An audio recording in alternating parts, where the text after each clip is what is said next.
Google Cloud is approaching a $30 billion business and ranks Google as the third largest of the leading cloud providers. This creates a massive opportunity for partners to help Google's customers take full advantage of their cloud environments by providing the additional services, platforms, and expertise only partners can provide. And if you're a technology leader looking to learn how to effectively grow your business, then you're not going to want to miss this exclusive Ultimate Guide to Partnering series, Precision Partnering, where I'm joined by the Google leaders driving the partnership business to help define what it takes to effectively partner with Google.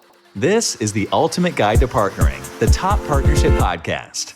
In this podcast, Vince Menzione, a proven partner sales executive, shares his mission to help leaders like you achieve your greatest results through successful partnering.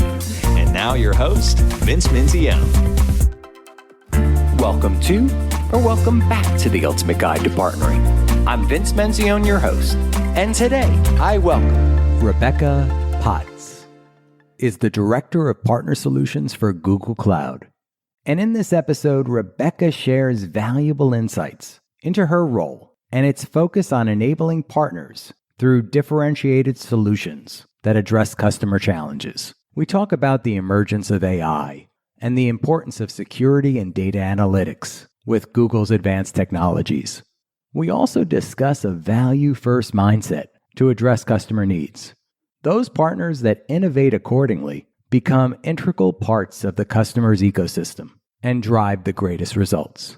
I hope you enjoy and learn from this discussion as much as I enjoyed welcoming Rebecca Potts. This episode of the podcast is exclusively sponsored by Google Cloud. Google Cloud's mission is to accelerate every organization's ability to digitally transform its business more than any other top cloud provider. Google Cloud has unique capabilities to meet the needs of customers across 4 areas: data, trust, open infrastructure, and collaboration, all underpinned by sustainable technology. Learn more at cloud.google.com. Rebecca, welcome to the podcast. Thank you, Vince. It's so great to talk to you again. It is so great to have this discussion. We had the opportunity to meet not too long ago, and you have a fascinating role that we're going to dive into today. Rebecca, you're the Director of Partner Solutions for Google Cloud, and I was hoping you could tell our listeners a little bit more about you and your role and mission. Absolutely. I am honored to run the Solution Partner Organization at Google Cloud.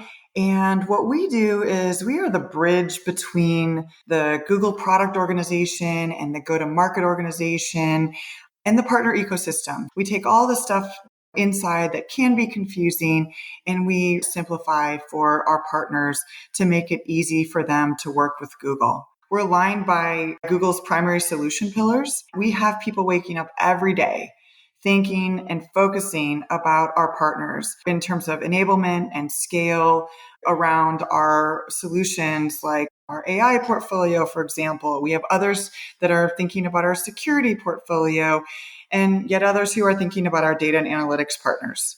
That's really across the entire spectrum of the ISV, GSI, and RSI partner ecosystem. Ultimately, our goal is to solve customer problems together.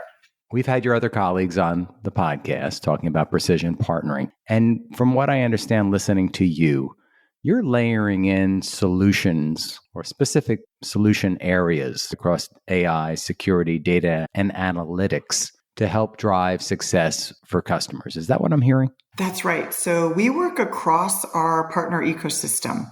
What we're looking for is to work with the most appropriate partner based on the solution pillar or the solution focus at hand. Yeah, and I remember the conversations we've had like with Rob Harper on the channel side that's transforming and with Chris Voss on this whole GSI and services partner portfolio. So you're working across those organizations as well. And what are you delivering exactly for those customers and those partners? What my team's focused on is thinking about how to cross-pollinate our partner offerings and really create partner-led solutions. This term solutions, I've said it a couple times, you've said it a couple of times. It can mean so many things. So let me do this. Let me clarify with an example of really what we're talking about here. We have a retail customer. They identified that their commerce experience was inferior to their store experience. And so based on that, we were able to leverage the retail industry experience from one of our GSIs. Secondly, as that GSI went to work with the customer, they recognized that customer already owned one of our ISV solutions and that it could be used to identify performance gaps in the website. And then ultimately what they were able to do is use the Google data and analytics tools for optimization of their website and their commerce experience. Those three things together, we call this approach precision partnering. And ultimately what we're looking to do is create a win-win for our customer, for our partners, and for Google. I love that. I've even heard it called a win-win-win, right? We're trying to get the customer, the partner, and Google all aligned on the same solution, basically centering around the customer. Within my conversations with Jim Anderson, we talked about the customer being at the center of all this. So your team is fairly new and it's supporting this overall precision partnering strategy. Can you tell us how it's evolved? So we've always been organized by the different solution pillars and aligned with our go-to-market organization. So starting with the customer in mind is certainly at the center of everything that we do. We know that our customers don't think about their problems in terms of should a GSI or an ISV provide the solution. Really, they're just thinking about, I have this challenge and I need to solve it. So it's up to us to put the Lego blocks together and really provide a point of view for our customers that we can solve for use cases. So take me through. I'm a customer, right? I have a problem. I'm a Google salesperson working with this customer. How do I find you and your organization? You would find me and my organization through your partner. In the example that I mentioned before, the GSI that has the retail experience, in close partnership with Google, they will understand the ISV portfolio, and they will also understand the data and analytics tools that we have available. The partner's coming back into Google to say, I've got this customer situation. Let's all work together to figure out how we can pull all of the tools forward and focus on solving the customer problem. And you talked about solutions. Again, we could go in a lot of different directions on what is a solution. You had Chris Sakalowski at the event talking about vertical solutions, but your organization is more horizontal, right? You're going across AI, security, data, and analytics. Tell us more about where the organization is headed and where you see the growth. We do focus today on horizontal solutions, but the future really is to put all of those Lego pieces together. So if you think about the fact that Google goes to market by analytics, security, and AI. Those are the three of the solution pillars. And those are the base Lego blocks of our go-to-market motion. From a customer standpoint, then the next layer of Lego blocks are those use cases where they are trying to solve their own business problems. And those are typically aligned to industry. So where Chris's group and my group really intersect are, he's got the industry building blocks and my team has got the technological building blocks. And if we put all of those together, along with the solutions that our ISV partners provide, that's really the direction that we're headed. I love what you have to say here. If I'm a partner, how would I best engage with your team? So what makes my job really fun is that we are always launching new solutions and looking for a new set of prioritized partners based on three different things. So the first thing is we're always looking for partners who have a really clear position in the market based on a particular solution or specialization. We know that many partners have multiple capabilities, but at the same time, there's no one company can be everything to everyone. So the question really becomes, where do you stand out? What's your elevator pitch?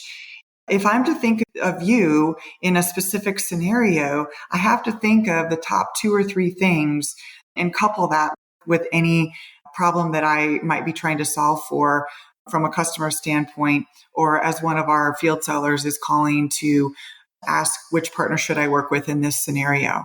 So that's certainly one thing, strong position in the market. The second thing is we're always looking for partners who have strong delivery capabilities and, of course, customer references. Anybody who's got customers that are willing to tell their story, we know that wins all day long. And the third thing that we're looking for as we're launching different products and solutions is partners' willingness to lean in with Google, meaning what is their sales and go-to-market capability? We are obviously depending on our partners to expand our ecosystem with their networks. I get asked all the time by partners how I can help them to get in front of our field sellers. And while we certainly have channels to do that, and we're happy to facilitate those conversations, I think what's much stronger is when a partner goes and finds an opportunity and then is able to bring that opportunity to a Google field seller.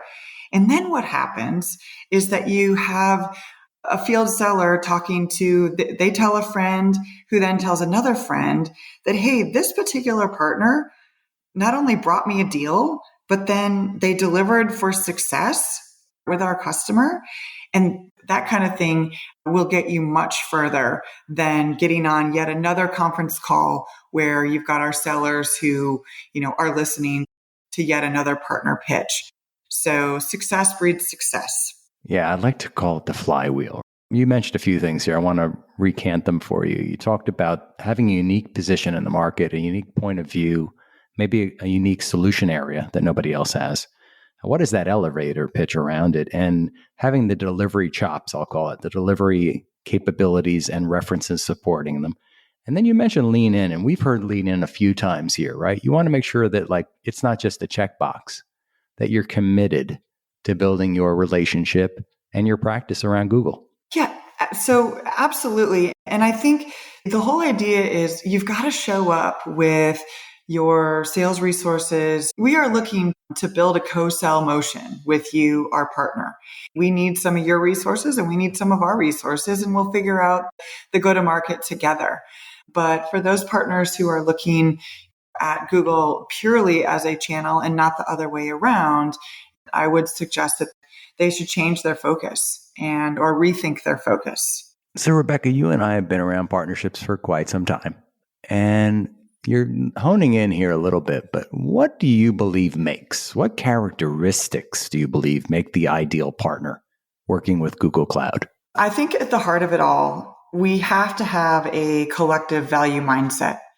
I use that phrase intentionally. And really what that means is that we work primarily with partners who lean in with us to build trust, not only between our two organizations, but with our customers on their transformation journey. They typically have a specialized capability and a repeatable process for customer acquisition and delivery.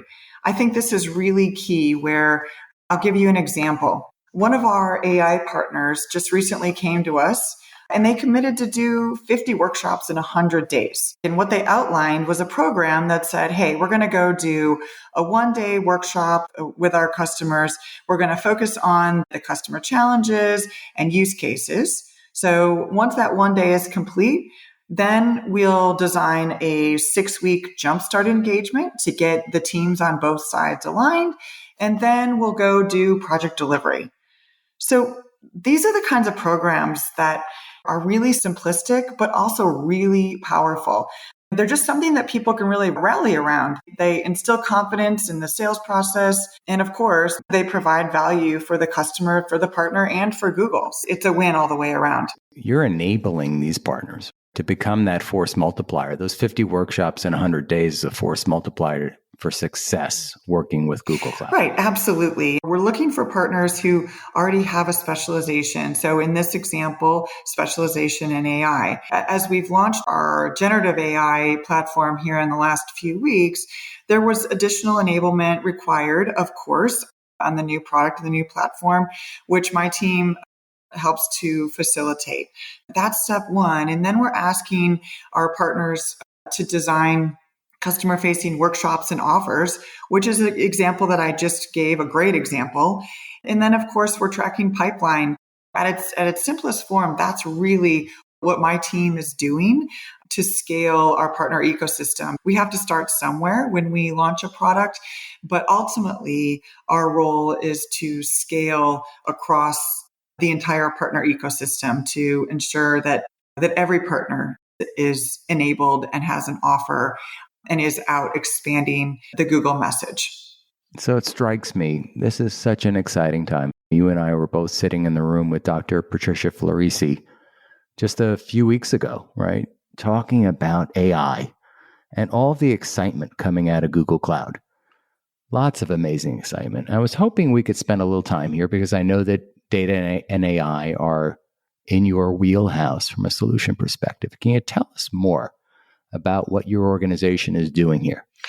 Of course, the AI and ML message and value is not anything that's new to Google, but my team is really playing a large role in the strategy for, again, scale with our customers alongside our partners who specialize in this area.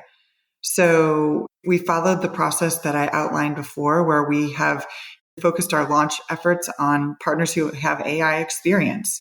The other point that I want to make here is that as we go to market with our Gen AI platform, it's important to note that Google's commitment to open technology standards ensure that it's not only easy for our customers to get started with our AI platform, but that they're able to leverage their own curated knowledge without any concerns of losing their IP to an external model. And in many ways, our journey is just getting started. Such an exciting time for all of us. This is the ultimate guide to partnering. What is the one thing that isn't taught, but you believe to be true to successfully partnering with your organization? People do business with people that they trust. That's at the heart of all business relationships. We do business with people who are action oriented, and we do business with people who do the right thing. Internally, we call that being googly, but really our closest relationships with our partners are with those who act on the basis of trust and integrity. And at its simplest form, the word partnership really means let's agree on what we're going to do together, and then let's just go do it. Trust. I have a point of view on trust, that trust is like the oxygen in the room. And tell me more about Googly. Googly really means just doing the right thing. It's about trusting your colleagues. It's about respecting your colleagues. It's about listening, active listening with your colleagues to make sure that all voices are heard and all points of view are heard. You can't do that unless you have a trusted relationship and a belief that this is a safe zone and what I say will be listened to and considered. So that's why I'm saying that trust is really at the heart of everything we do, both internally and with our partners. So, Rebecca, as you might know, I am fascinated with the career journey and how people got to this particular spot in their career. And I wanted to spend a few moments learning more about you and this amazing journey to this really prestigious role within the Google Cloud organization. Was there a spark, a pivot point, or an inflection that set you on the path to this spot? Yes. So, Vince, I went to work for SAP in 2007. At that time, we were really focused on selling ERP solutions. But after I joined SAP, they acquired SuccessFactors and Ariba. And so we really very quickly had to figure out how to add the human resources and the procurement value prop to our finance and supply chain story. The other thing we had to figure out was how to tell an integrated on-premise and cloud story to our customers. Much like Google, SAP at the time, we relied on our partners to play a critical role. We were really looking to our partners to provide the industry relevance to our customers as part of this story. And also, we relied on our partners to instill the confidence in business transformation journeys for our customers. So if you compare to what I'm doing today in terms of integrating partner offerings with the Google go-to-market motion, you can draw a parallel path between my experience 15 years ago and what I'm doing today.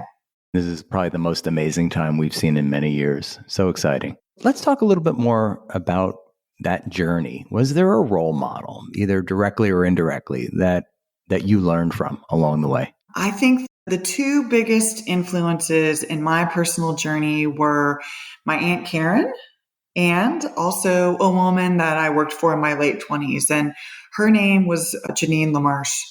So I'll start with Aunt Karen. I grew up in a small town in Michigan, and she was the only person that I knew that had a corporate job. She worked for AT&T her entire career, and I admired the clothes she wore. I loved the way she carried herself. And she had this fantastic business travel itinerary flying all over the place, and it seemed tremendously glamorous. And I thought, that is something that I want to do. I want to be that. And so after college, I moved to Chicago. And in my late 20s, I went to work for a small organizational change management firm called the Martian Associates. We were working on ERP implementations and doing the change management related to those. So at the time, Janine LaMarche helped me recognize that while the tech industry is very exciting, the intrinsic value really for me is learning about and defining a customer's business problem, and then working as part of a team to figure out what the solution is, and then ultimately seeing that play out in the market, or even better, in a customer's earning results. So that's what's really exciting to me. As I worked across the multiple ERP implementation projects, I really got to see what good looks like.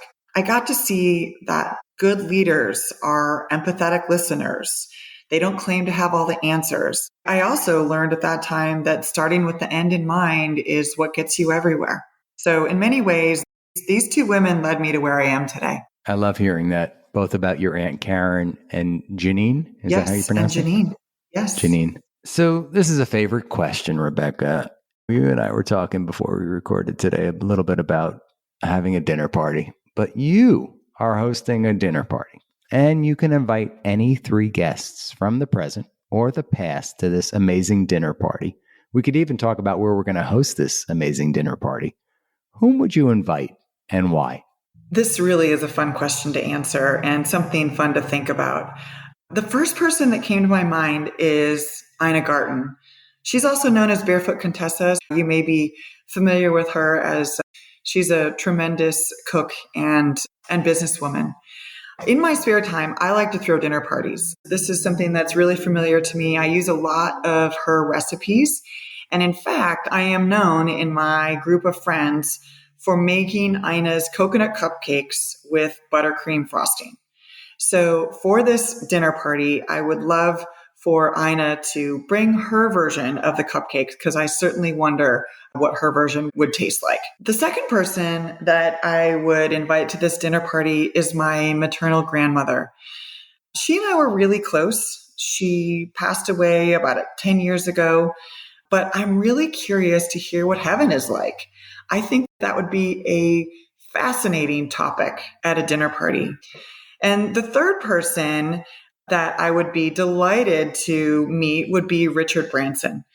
I really admire him. He is a self-made Renaissance man.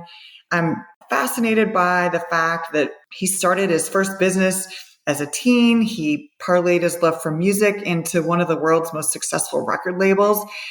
And then he didn't stop there. He got into the rail business, the telecom business, and of course, the airline business. Vince, you mentioned in the question that we should talk about where to have this dinner party. And I would like to suggest to Richard Branson that we have it at his private island in the Caribbean. Just think about this. Think about we're eating Ina Garten's coconut cupcakes with buttercream frosting.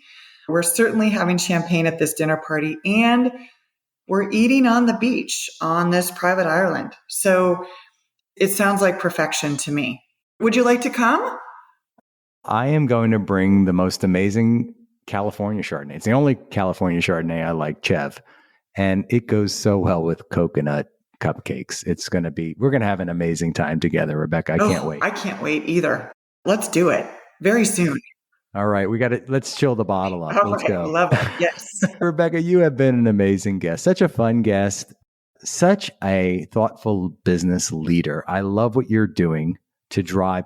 Really, you are the fuel that's driving this precision partnering business. We look at across the other leaders of the organization, but it's your organization that brings the solutions that fuel the precision partnering. And so great to have you as a guest here today. Thanks for having me. I've really enjoyed our conversation.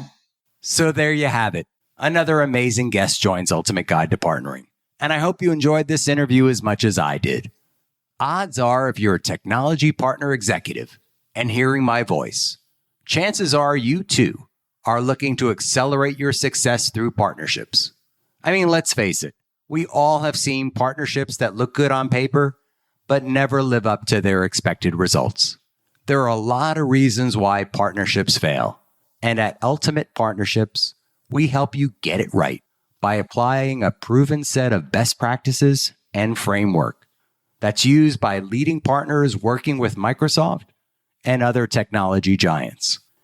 If you want to learn more, follow the link in the show notes or visit our website at ultimateguidetopartnering.com.